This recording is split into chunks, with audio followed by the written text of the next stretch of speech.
So what's up, everybody? My name's Brian, and today I'm going to be talking to you guys about the eruption of Eyjafjallajokull.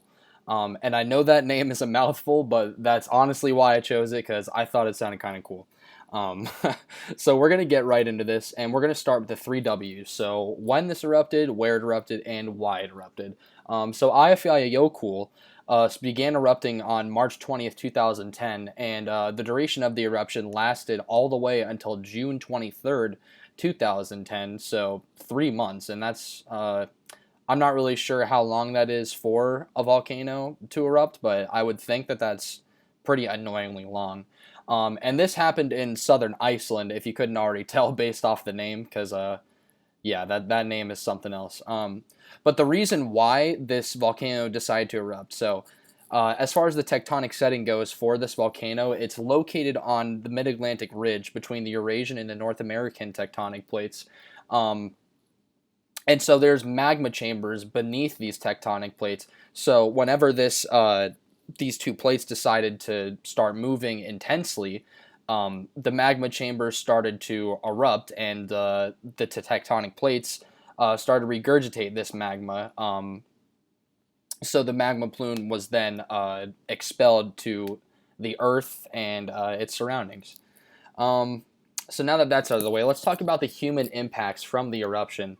So as I was researching, it didn't seem like this eruption was that catastrophic in terms of like deaths or really like significant like health issues with humans, but it was more so what I saw the most was the airlines were not able to operate, obviously.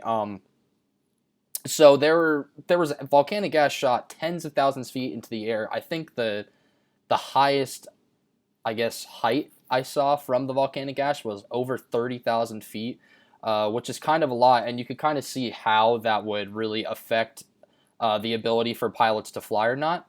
Um, so the UK had to cancel flying from April 15th to April 21st, and it's kind of crazy that the volcanic ash really traveled that far from Iceland all the way to the UK.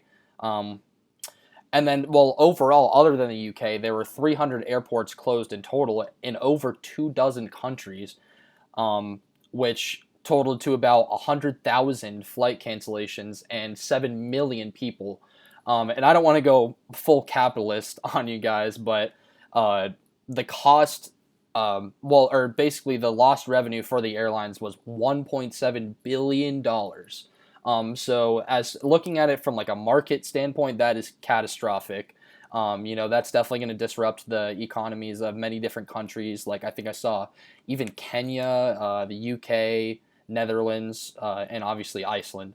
But in order to reopen this airspace and sort of gradually get back into it, they had to kind of create a new ash concentration chart. That's a little bit of a tongue twister, but basically what they had to do was they had to assign values and names to each like amounts of ash presence in the atmosphere. So, for example, they would say like low threat, and it would be 2 to 4 kilometers of ash, and so that would sort of indicate whether or not the pilots were allowed to flight and safely bring the passengers to their destination. And thankfully, throughout this entire eruption, there were no, at least human deaths recorded. Um, so here's a picture of what that volcanic ash plume looked like. You could obviously see based off this photo that this was not, I guess you could say, these were not the conditions that you wanted to be able to fly under. These pilots were definitely not going to be able to fly through that safely and get the people to where they need to be. And then this is actually, I like this image better in a way. This is a satellite view of the plume.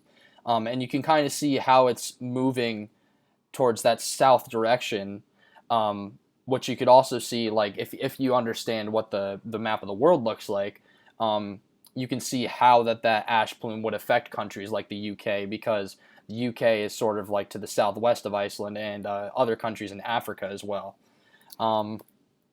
So next we have the environmental impacts. So this eruption actually ended up causing some flooding in Iceland because the magma that was released contributed to the melting of different ice bodies that were present.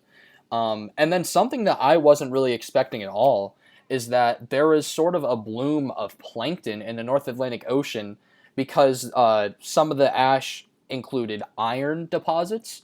And these iron deposits are what caused the plankton to bloom because this ash was sort of like it was hindering the nitrogen to be able to get to the plankton. So that's sort of what helped cause that.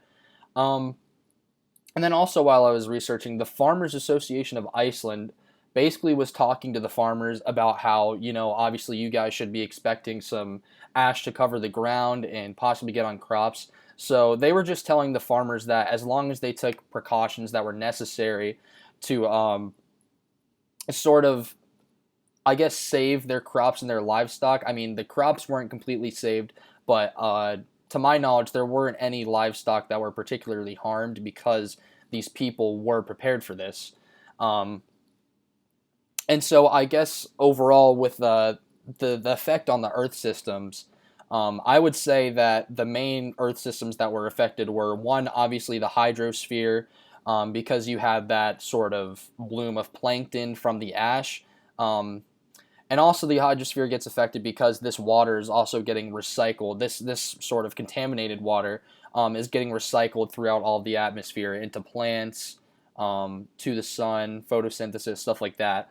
And then also another obvious Earth system that is definitely affected, or that was definitely affected by the eruption, was the atmosphere because people could have trouble breathing, trying to breathe it in from the atmosphere instead of regular clean oxygen. Um, and then you had your pilots who were not able to see through these ash clouds and unable to fly people to their destinations. Um, so this is a picture that I like in particular. This seems to be the sort of the summit of Eyjafjallajokull, and kind of shows what the melting looked like from the magma. And I think it was saying something about there was like 2.5 kilometers of ice at the top at first before this melted. And as you can see, this definitely withered away after this eruption. And here, just to end it off, there are some really interesting fun facts that I actually ended up finding as I researched. So, like, of course, I had to include something about when it last erupted. And surprisingly, the last time Eyjafjallajokull erupted was 1821, which is 189 years ago. So they actually had a pretty nice grace period in between the eruption of that volcano. And then following this eruption, they actually, the International Civil Aviation Organization, or the ACIO for short, or ICAO, my bad, they decided to form the International Volcanic Ash Task Force, IVATF, in response to the eruption, so that it could sort of aid them in defining hazardous airspaces and to help them manage aviation risk more efficiently. Um, and also, yeah, so this mouthful of a name, Eyjafjallajokull, it actually simply translates to islands, mountains, glacier.